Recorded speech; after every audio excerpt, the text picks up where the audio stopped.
السلام عليكم. مرحبا بكم في قصة جديدة من قصص لالا فاطمة.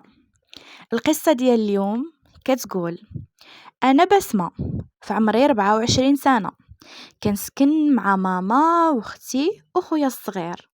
بالنسبة لختي الكبيرة سورية، مزوجة وعايشة في دارها مع راجلها ووليداتها. أما بالنسبة لبابا مات الله يرحمه فاش كان عندي يالله 15 سنة، بسبب الظروف المادية الصعيبة اللي كندوزو منها. اضطريت انني نخرج نخدم. من بعد ما خديت الباك ديالي كنت مجبرة انني نسمح في قرايتي، واخا صراحة كنت كنقرا مزيان، حيت من بعد ما مات بابا بقيت انا وماما وخوتي الله كريم. خصوصا ان بابا كانت ظروفه المادية قبل اصلا صعيبة، ولكن كان كيتقاتل مع الزمان. صافي بقينا انا وماما وخوتي كنخليو من غدانا لعشانا. ماما كانت كدير الميناج للناس، وانا من بعد ما قلبت على خدمه بزاف ديال البلايص قررت انني نقبل باللي كاين. كنخدم مع واحد السيده الحلويات، وداك الشيء اللي كنت كنعرف ندير. كنت كنساعد ديك السيده وكانت كتعطيني واحد المبلغ صغير، ولكن كنت كنعاون به ماما.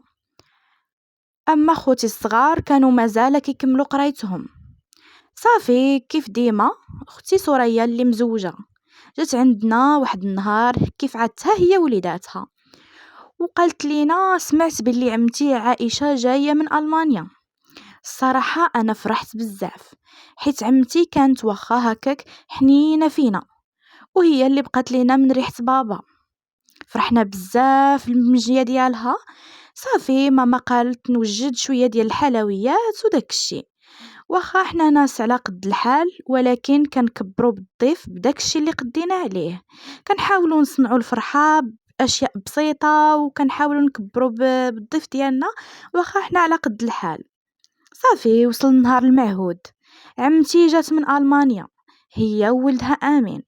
استقبلناهم احسن استقبال، وحتى هما فرحوا بينا وكبروا بينا وجابوا لينا الكادوات وفرحوا خوتي الصغار بالكسيوات. فرحوا بينا الصراحه. صافي فاتت الايام، هما كيجيو عندنا حنا كنمشيو عندهم، كتعرض عليهم ماما العشاء هما كيعرضوا علينا كذلك. فاتت الايام بحال هكاك. واحد النهار جات عمتي وقالت لماما: بغيت نصارحك بواحد الحاجه.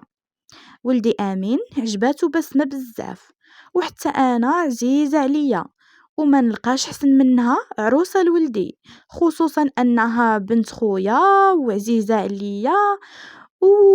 وكنحس بيها درويشه وباغيه غير تستر راسها. داكشي اللي كاين.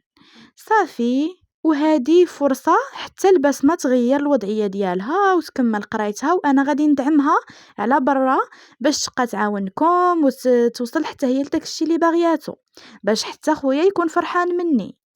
ماما عجبها الحال، حيت عمتي مرا مزيانة وحتى ولدها كيبان درويش، ولكن قالت لها ضروري ما نتشاوروا مع بسمة.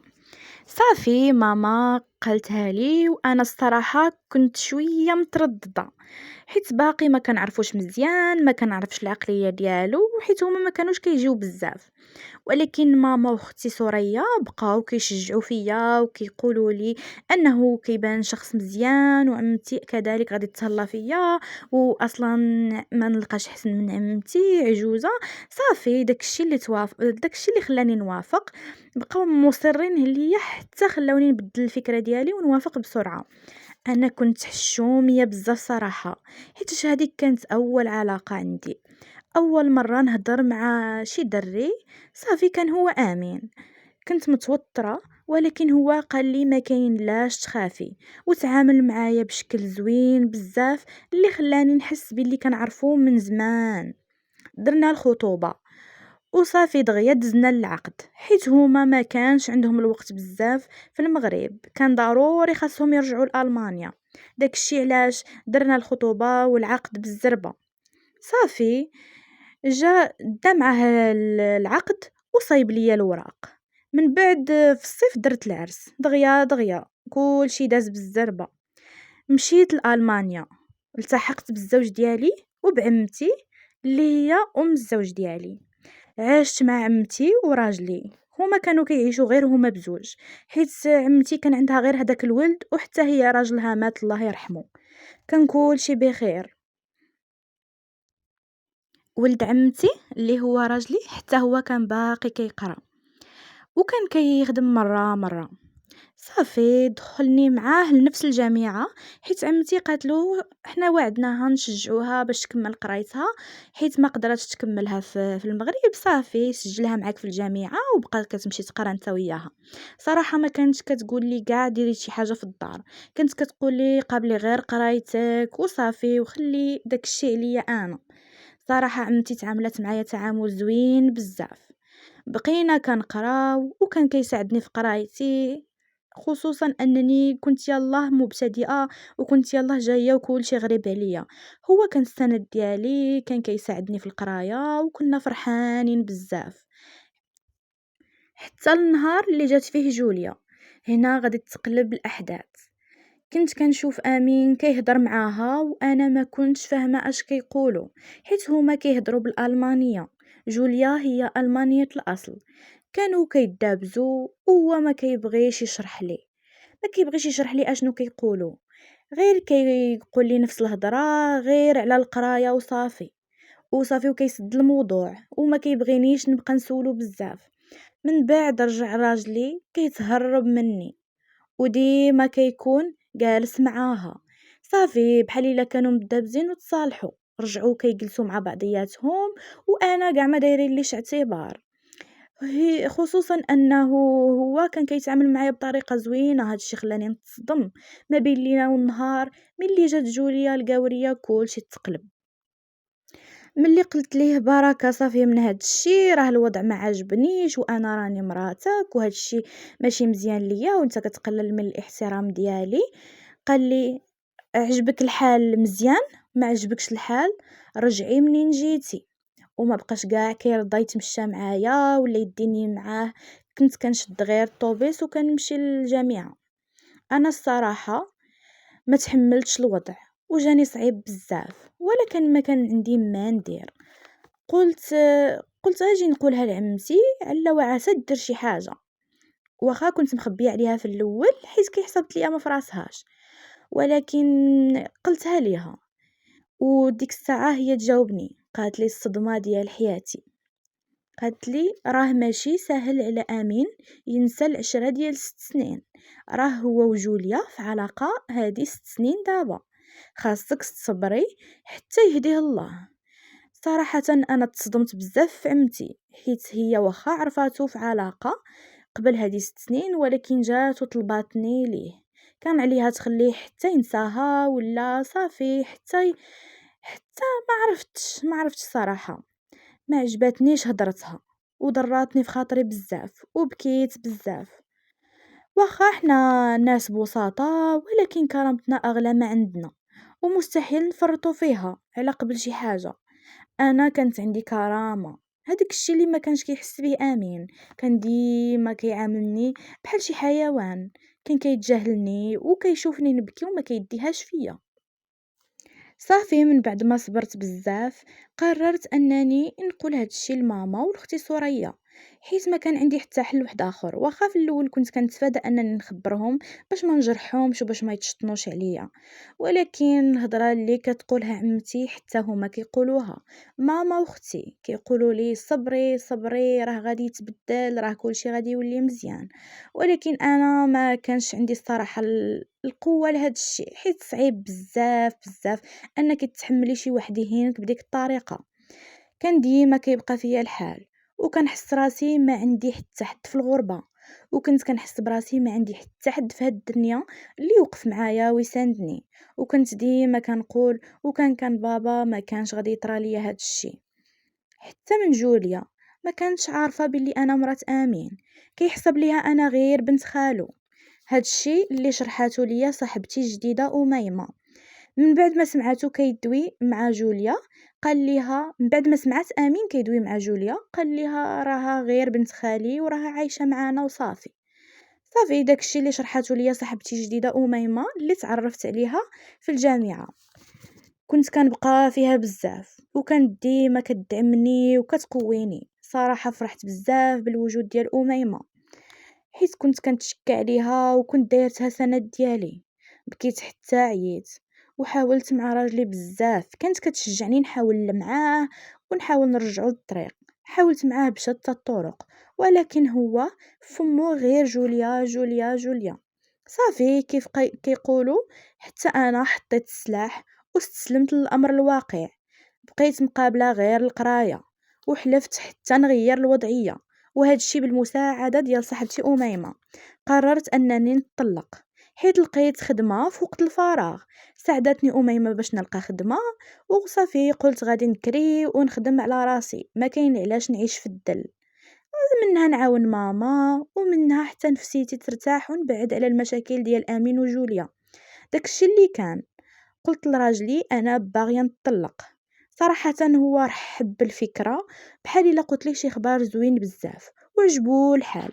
قال لي الحمد لله، انا اصلا تزوجتك غير باش ننسى جوليا. صافي داكشي اللي كان. طلقنا، واخا كانت عمتي كتحاول ترجعنا، ولكن كنت كنقول لها سمحي لي انا ما نقدرش نعيش في هاد الدل كامل. طلقنا وصافي بديت الخدمه. خديت واحد استوديو صغير.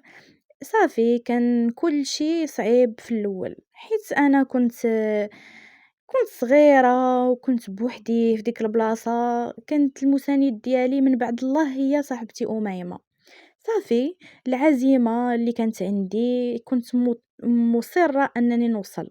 كنت كنقرا وكننجح، طورت من راسي وليت كنخدم وكنعول على راسي، حتى الثقه في النفس ديالي تزادت بزاف. رجعت انيقه، رجعت كنلبس مزيان وكنهضر مزيان، وفي نفس الوقت كنعيش حياه زوينه واثقه من راسي. صافي ما بقى على بالي بحتى حاجه، نسيت كلشي اللي داز عليا. امين غير بوحدو كنشوفو، عرفت باللي صافي جوليا تخلات عليه. من بعد ما دازو عامين على الطلاق ديالنا، بقيت كنشوفو غير بوحدو ديما، ما كيهضر مع حتى واحد وكيبان ليا حزين.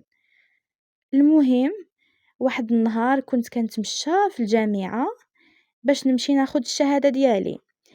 كنسمع بسمة بسمة، ملي تلفت كيبان ليا امين. كملت الطريق وصافي ما دويتش معاه وحتى ما رديت عليه لا سلام لا حتى حاجه. كنت كنحاول نبعد منه. وميمه قررت انها تعرفني على خوها وقالت لي ها هو خويا، ساند ليك حتى هو حس به بخال خوك. داكشي اللي كان. خوها كان صراحه الله يعمرها دار، كان انسان طيب ومزيان.